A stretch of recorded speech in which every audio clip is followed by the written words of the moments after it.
Are you sick of the typical photographer self-portrait with your camera in front of the mirror? Well, today we're going over some tips to help enhance your self-portrait photography. To start off, you'll obviously want a tripod, but make sure that you have one that is adjustable on both the low and the high ends. You'll want as much flexibility as possible since you won't be able to move around as freely as when you're photographing somebody else.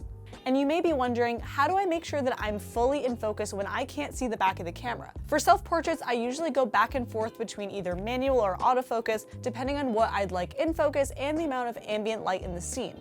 I find that autofocus tends to jump around a little bit if I'm in a darker environment, so that's when I'd opt for a manual focus. But Sam, how could I possibly manually focus when I'm not behind the camera? Well, I'm getting to that.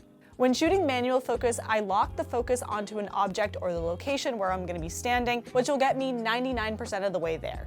I also utilize a smaller aperture like an f5.6 or even an f8 so I can get a little bit more wiggle room with my depth of field. Though with all the new technology, autofocus tracking is actually pretty reliable these days, especially if you're in a more well-lit scene if you'd like to go that route.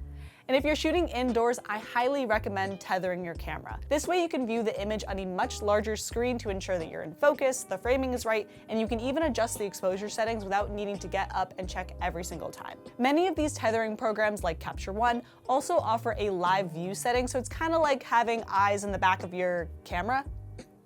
There are also a number of third-party camera monitor apps that you can use if you're going to be too far away from your camera to tether. On this shoot, we used Monitor Plus, which allowed me to see my framing and even adjust exposure settings from the other side of the room.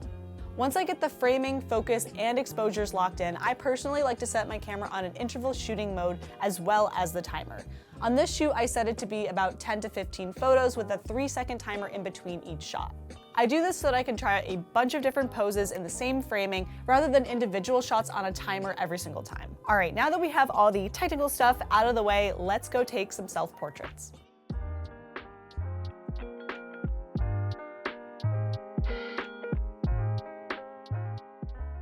Similar to storyboarding for film, when I'm making self-portraits, I like to draw out the basic framing, lighting, or poses so that I'm not just going in blind. And do not come for me about my drawing skills. Doodles and stick figures work just fine for me. And while yes, self-portraits are a way to take a cool headshot for your LinkedIn, they're also a really great medium for self-exploration.